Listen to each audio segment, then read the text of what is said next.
Hey guys, welcome back to the second part of the review. Alrighty, we went through the basics, now let's check out what else the Nokia N900 has to offer. I'm a guy who enjoys the simple things in life. A good movie, a cold glass of beer, and the occasional new gadget to fiddle around with.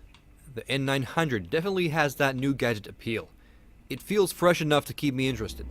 But let's check out the software included on the device. So when you want access to the programs menu, just tap on the icon on the upper edge of the screen. When you hit it once, you're shown the programs that are already open.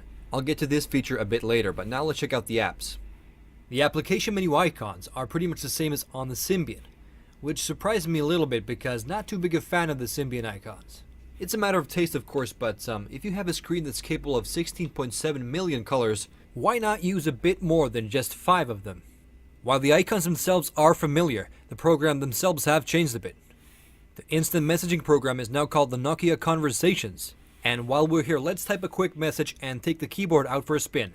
The keyboard actually isn't half bad. The top row of the keys does feel a bit cramped, but typing is fast and precise. I haven't come across a device that beats a keyboard on the Touch Pro 2, but the keyboard on the N900 has a very similar feel to it.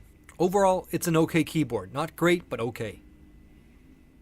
The email application on the N900 is actually pretty straightforward and functional. You can add several email accounts, which is always nice. I think I have about 5 active email accounts right now, so I need a very good system to keep them all in check. And I think the N900 provides this. The only thing that's really missing is a push email function.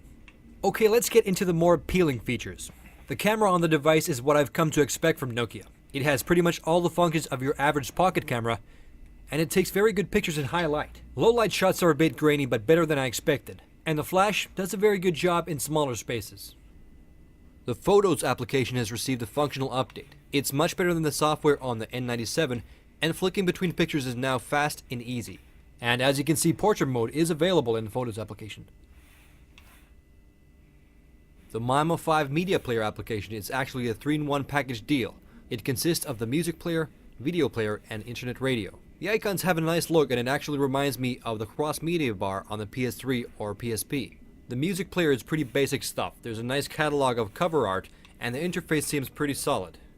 The stereo speakers on the device are a bit mediocre. They don't produce a high enough volume, but thankfully the inner earbuds that came with the device are actually excellent, and the 32 GB of storage provides sufficient space for your music catalog.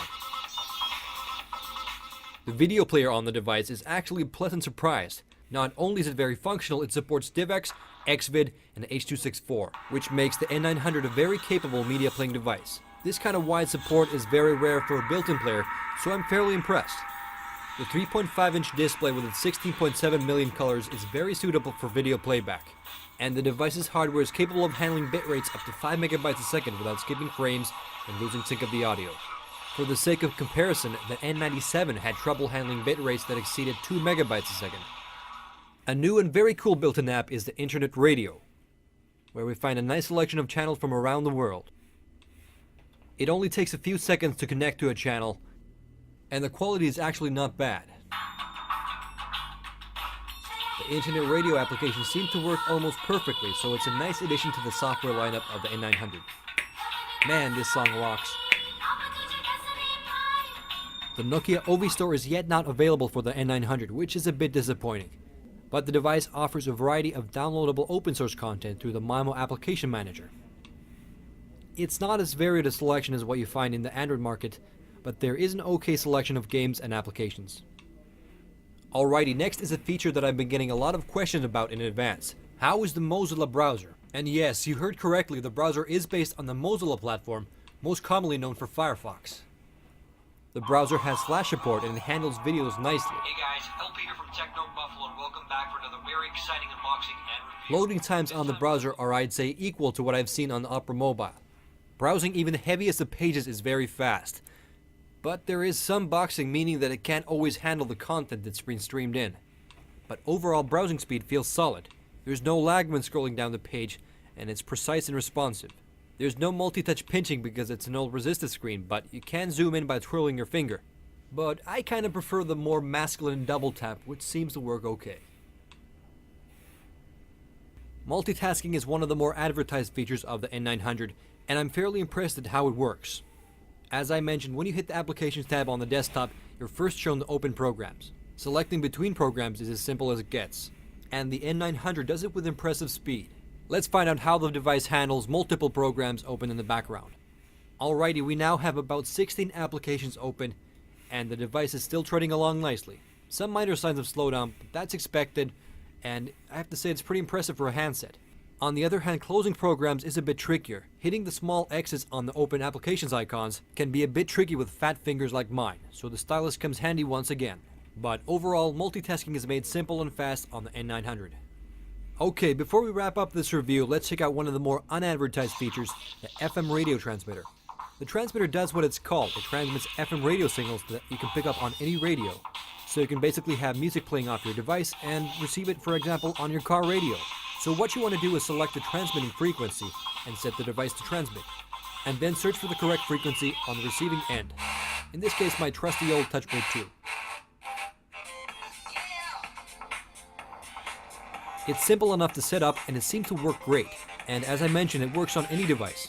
I was planning on doing a test on my own crappy car radio, but it was actually paralyzed by the cold, so I had to use the radio on a friend's car. Unfortunately, no, I don't have an 8-inch LCD panel in my own car. I wish I did. Maybe Nokia could sponsor me one. This FM radio transmitter is fantastic.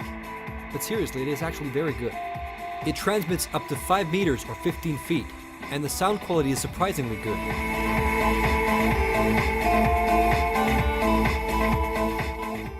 It's a very handy wireless alternative if you don't have a Bluetooth-capable radio. But overall, I'm enjoying the N900 more than I like the N97, which I think did not have sufficient enough hardware. The ARM Cortex processor makes all the difference. The N900 is very fast in almost every aspect. The MIMO 5 interface was a pleasant surprise. It's not as flashy and elegant as, for example, the HTC Sense, but the MIMO 5 UI is very functional. Icons could be a bit more finger-friendly, but the overall experience is satisfactory. The biggest fault of the device is the lack of single-hand usability.